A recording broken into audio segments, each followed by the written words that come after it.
You can have, after you've had sort of this dramatic experience, you could have cultivation where you try to sort of like pull it all together. You don't necessarily have to practice it for an extended period of time in order to have an experience. Right. Some people have had experiences in a very short period of time. Some even have had it without even having done any meditative practice. Something just sort of happens to them, and they're transformed in a certain way.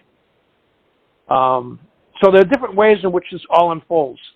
What you're saying reminds me of child prodigies in music. You know, I took piano lessons at the age of 5, and at the age of 17, I couldn't hardly play anything, you know. I hit a certain level, and it was my ceiling.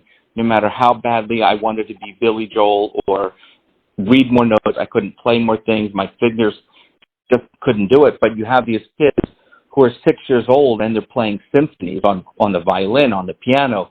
It's almost like they had instantaneous enlightenment of the music. How else can you explain that? There has to be something that's wired into the brain or the consciousness that allows a spontaneous enlightenment or a spontaneous skill to come forward.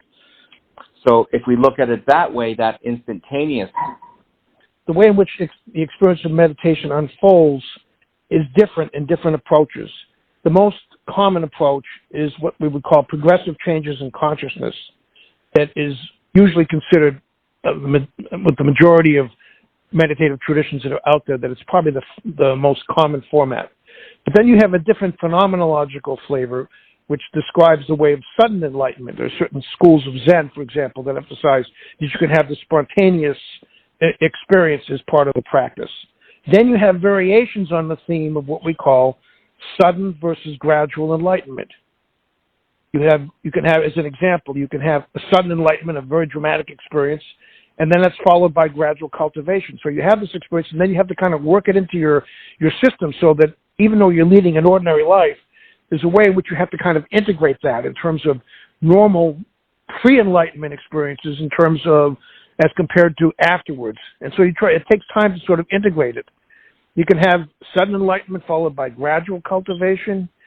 You can have sudden enlightenment and sudden enlightenment and sudden cultivation. So there are variations on this theme that basically nobody has really looked at in great depth across the spectrum.